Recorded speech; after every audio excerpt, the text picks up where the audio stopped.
Because you have to spend 4 mana, you play it, make no effect on the board state. Trash. We're finished there.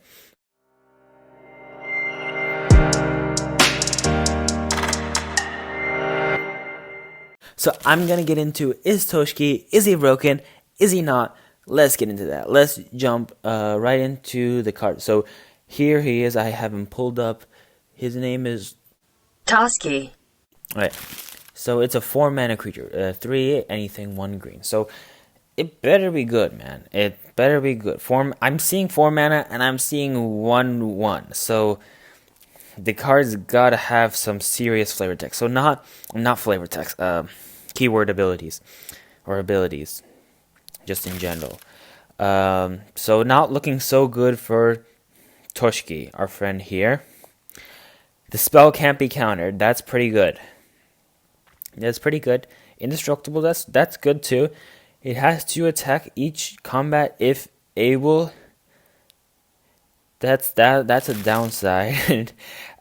Whenever a creature you control deals combat damage to a player, draw a card. So I feel like that's the main part that people, really like this card about. That they're trying to build around, this part of the card.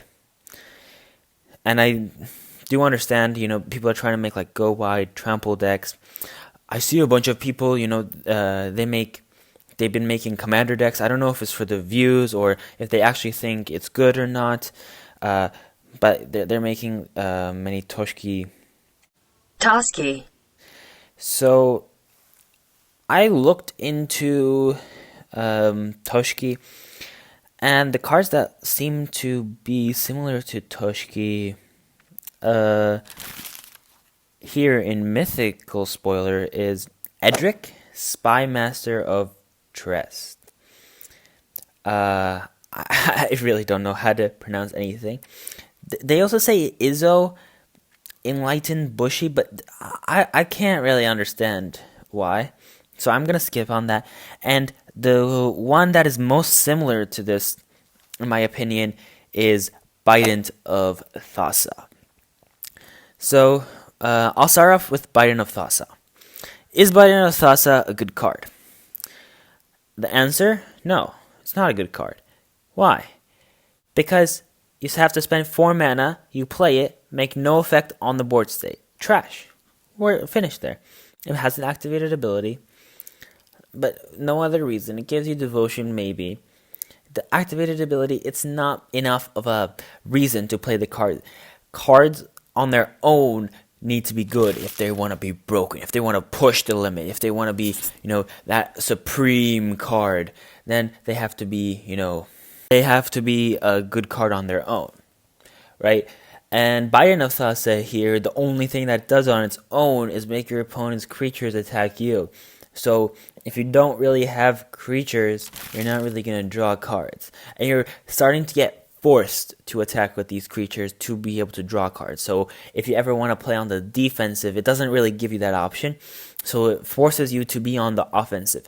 Same with our friend Toshi. Just don't bug me in the comments. I know that no one really comments too much, but if you want to, it's okay. I know I pronounced it wrong. Okay. Our friend here, he also is forcing us to be on the offensive, both with him having to attack and both with forcing creatures to attack with Toski. So, what's the difference between Toski and Bident of Thassa? Toski, he is on a body, right? He's on Bident of Thassa on a stick, right? He is indestructible, he can't be countered. If your opponent has any number of creatures, this is complete garbage. Just don't play this. Why are you even thinking about it? I'm looking at this 4 mana 1/1, and it's already trash. It better, if it's a 4 mana 1/1, it better say I don't know. It better say in 2 turns you win the game or something. I don't know why people think this is such an amazing card. It might be a fun card in Commander, and if you like that, that's fine. That's good. If you like Commander, go ahead. Play this card there, but when I'm looking at it, really, it's forcing you to be on the offensive, and you have to have other creatures and other things with it for it to be a good card. Otherwise, it's just not gonna be a good card on its own.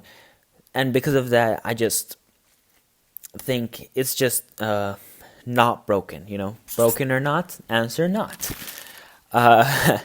It could possibly be a sideboard card against control, and I see that people are pushing it. They're adding it with the spell can't be countered. It's indestructible to dodge all the counter spells and the removal spells, and control doesn't run many creatures, right? That block.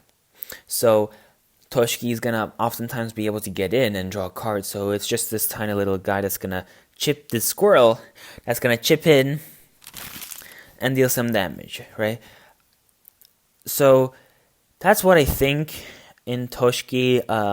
The price of Toski, I think, is ridiculous. Which, with spoilers and everything, with the hype and everything, the cards go up in price. Toski is not going to be a $20 card. Toski is going to be just like Bident of Thassa, maybe a couple dollars more. Because as people see it, as people play with it, and they see, it's not an amazing card. It's not this supreme, highly played whatever card, that's a competitive card or whatever.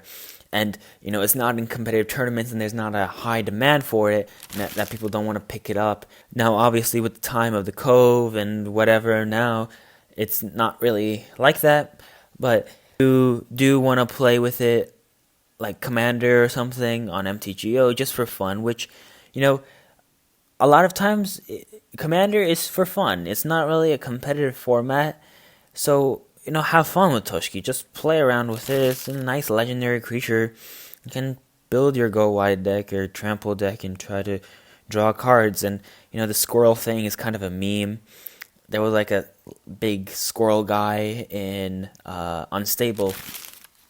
And, so it's kind of like a meme or a joke or whatever. So, in that sense, Toski, he's matching what the people want. And I feel like Wizards is kind of pushing the power level, kind of giving people what they want. They almost pushed it too much with, all the Teferi and, Oko and all the Euro and just all these cards. So that's it for the Broken or Not. Thank you so much for watching. So far, I have 100% accuracy rate with predicting how good cards are. We have not gotten the results yet, so we'll see how that ends up being.